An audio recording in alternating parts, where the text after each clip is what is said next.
Hello friends, ഇന്ന് ഞാൻ തയ്യാറാക്കുന്നത് ഒരു ബീഫ് ബിരിയാണിയാണ്. വളരെ ഈസിയായി 10 മിനിറ്റിനുള്ളിൽ തയ്യാറാക്കാൻ പറ്റിയ വളരെ രുചികരമായ ഒരു ബീഫ് ബിരിയാണിയുടെ റെസിപ്പിയാണ് കേട്ടോ ഞാനിന്ന് പറയുന്നത്. അപ്പോൾ നിങ്ങൾ എൻ്റെ വീഡിയോ ആദ്യമായിട്ടാണ് കാണുന്നതെങ്കിൽ ഒന്ന് സബ്സ്ക്രൈബ് ചെയ്യണേ. എൻ്റെ വീഡിയോ സ്കിപ്പ് ചെയ്യാതെ മുഴുവനായും കാണുക. ഇനി നമുക്ക് ഇതിലേക്ക് വേണ്ടിയ 3 വെളുത്തുള്ളി, കുറച്ച് ചെറിയ ഉള്ളി, ഒരു പിടി ചെറിയ ഉള്ളി ഞാൻ എടുത്തിട്ടുണ്ട്. ഇതാ വലിയ 2 കഷ്ണം ഇഞ്ചി, 1 കിലോ അരിയിൽക്കാണ് കേട്ടോ അത് ഞാൻ എടുത്തിട്ടുള്ളത്. ഇനി നമുക്കിതിൻ്റെ തൊലിയൊക്കെ കളഞ്ഞ് കഴുകി വൃത്തിയാക്കി ഒരു മിക്സിയുടെ ജാറിലേക്ക് ഇട്ടിട്ട് ഒന്ന് അരച്ച് കൊടുക്കണം. അതിൻ്റെ കൂടെ തന്നെ ഒരു 4-5 പച്ചമുളക് കൂടി ചേർക്കുന്നുണ്ട്. ഇനി ഇതിലേക്ക് ഞാൻ തൈരുണ്ടെങ്കിൽ തൈര് ചേർത്താൽ മതി കേട്ടോ. ഇപ്പോൾ തൈരില്ലാത്തത് കൊണ്ട് ഞാൻ ഒരു 3 ടേബിൾ സ്പൂൺ മോരാണ് ചേർത്തിട്ടുള്ളത് കേട്ടോ. എന്നിട്ട് അത് അരച്ചെടുക്കുക. ഇനി നമുക്ക് ഇതിലേക്ക് ഉള്ള ചോറ് റെഡിയാക്കണം. അതിന് വേണ്ടിയിട്ട് ഒരു പാത്രം ചൂടാക്കി അതിലേക്ക് ഉള്ള പട്ടയും ഗ്രാമ്പു ഏലക്കൊക്കെ ഇട്ടിട്ടിടുക. അതിലേക്ക് കുറച്ച് നെയ്യൊക്കെ ഒഴിച്ചിട്ട് ഇനി നമുക്കിതിൽ അരി വേവിച്ചെടുക്കണം.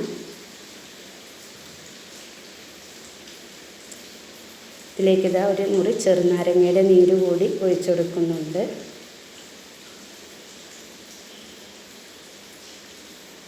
നാല് കപ്പ് അരിയാണ് ഞാൻ എടുത്തിട്ടുള്ളത്. ഇതിലേക്ക് 8 കപ്പ് വെള്ളം ഞാൻ ഒഴിച്ച് കൊടുക്കുന്നുണ്ട്.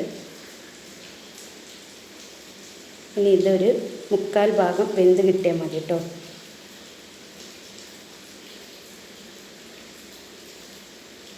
ഇതൊന്ന് ഇളക്കി കൊടുത്തതിന് ശേഷം ഒന്ന് മൂടി വെച്ചിട്ട് വേവിച്ചെടുക്കുക. ഇനി നമുക്ക് ചോറ് വെന്ത് വരുമ്പോഴേക്കും ഇതിലേക്കുള്ള മസാല തയ്യാറാക്കണം. അതിന് വേണ്ടിയിട്ട് 3 വലിയ സവാള കനം കുറച്ചരിഞ്ഞതാണ് കേട്ടോ. ഇതൊന്ന് ഞാൻ ഒരു 1/4 ഭാഗം എടുത്ത് മാറ്റുന്നുണ്ട്. അതൊന്ന് ഫ്രൈ ചെയ്തെടുക്കാനുള്ളതാണ്.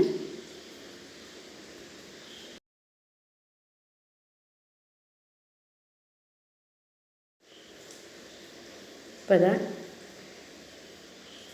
നമ്മൾ ആ 1/4 ഭാഗം എടുത്ത് മാറ്റിയത് ഫ്രൈ ആയി വന്നിട്ടുണ്ട്. ഇതിലേക്ക് വേണമെങ്കിൽ അണ്ടിപ്പരിപ്പ് മുന്തിരിയൊക്കെ ഇട്ട് കൊടുക്കാം കേട്ടോ. ഞാനിപ്പോൾ അതൊന്നും ഇട്ടെടുത്ത് കൊടുത്തിട്ടില്ല.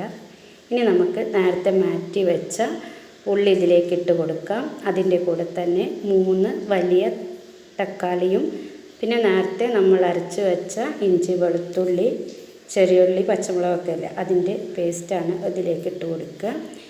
ഇതിലേക്ക് ഫ്രൈ ചെയ്ത് വെച്ച ഉള്ളിയും മല്ലിച്ചപ്പും പുതിന ചെറുതായി അരിഞ്ഞതും, അതിൻ്റെ കൂടെ തന്നെ 1 ടീസ്പൂൺ മുളക് പൊടി, 1 ടീസ്പൂൺ മല്ലിപ്പൊടി, 2 ടീസ്പൂൺ ഗരം മസാലയാണ്. വീട്ടിൽ പൊടിച്ച ഗരം മസാലയാണ് കേട്ടോ. നമ്മൾ പൊടിച്ചത് ഇല്ലെങ്കിൽ ഈ അരക്കുന്നതിൻ്റെ കൂടെ ഗരം മസാലയുടെ കൂട്ട് അരച്ചെടുത്താൽ മതി. ഏലയ്ക്കും പട്ടയും ഗ്രാമ്പൊക്കെ നമ്മൾ നേരത്തെ ഇഞ്ചി വെളുത്തുള്ളിയൊക്കെ അരച്ചില്ല, ആ സമയത്ത് അതിൻ്റെ കൂടെ അരച്ചെടുത്താൽ മതി കേട്ടോ. ഇനി ഇതിലേക്ക് 1 കിലോ ബീഫ് ഞാൻ ഉപ്പും മഞ്ഞളും മുളകും മല്ലിപ്പൊടി ഒക്കെ ഓരോ ടീസ്പൂൺ ഇട്ട് വേവിച്ചെടുത്തതാണ്. അത് ഇതിലേക്ക് ഇട്ട് കൊടുക്കുക. ഇനി നേരത്തെ ഫ്രൈ ചെയ്ത് വെച്ച ഉള്ളിയില്ലേ അതിലത്തെ ബാക്കി വന്ന എണ്ണയും കൂടി ഞാൻ ഇതിലേക്ക് ഒഴിച്ച് കൊടുക്കുന്നുണ്ട്. ഇപ്പോൾ ഇത്രയേ ഉള്ളൂ. ഇത് നമ്മളിപ്പോൾ ഉള്ളിയൊന്നും വാട്ടിയിട്ടൊന്നുമില്ല. ഇതിലേക്ക് നമ്മൾ നേരത്തെ ഒരു 3/4 ഭാഗം വെന്ത ചോറില്ല അതിലേക്ക് ഇട്ട് കൊടുക്കുക കേട്ടോ.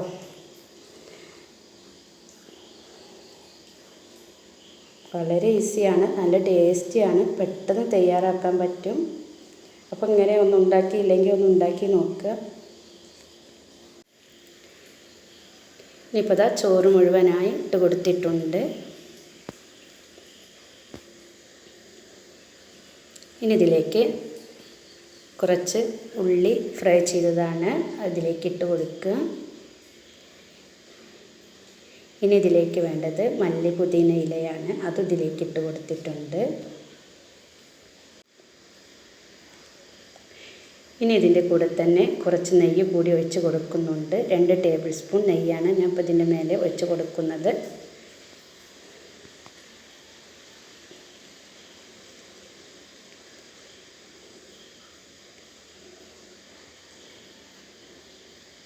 എന്നിട്ട് ഇതൊന്ന് മൂടി വെച്ചിട്ട് ഒരു അരമണിക്കൂർ മൂടി വെക്കുക കേട്ടോ. അപ്പോഴേക്കും നമ്മൾ ബിരിയാണി റെഡി ആയിട്ടുണ്ടാവും.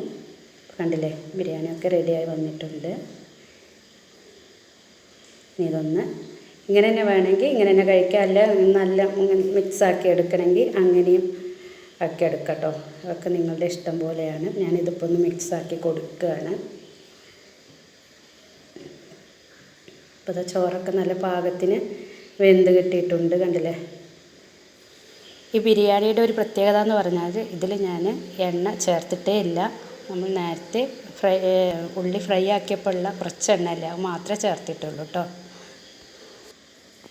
അപ്പോൾ ഇത്രയേ ഉള്ളൂ. വളരെ ഈസിയായി തയ്യാറാക്കാൻ പറ്റും. 10 മിനിറ്റ് കൊണ്ട് തന്നെ ഞാൻ ബിരിയാണി തയ്യാറാക്കിയിട്ടുണ്ട്. ഇതിൽ ഈസിയായി ഇനി തയ്യാറാക്കാനുണ്ട്. അത്ര ഈസി ആയിട്ടാണ് ഞാൻ ഈ ബിരിയാണി തയ്യാറാക്കിയിട്ടുള്ളത്. അപ്പോൾ എൻ്റെ റെസിപ്പി നിങ്ങൾക്ക് ഇഷ്ടപ്പെടുകയാണെങ്കിൽ ലൈക്കും കമൻറ്റും സബ്സ്ക്രൈബും ഒക്കെ ചെയ്യാം കേട്ടോ. Thank you.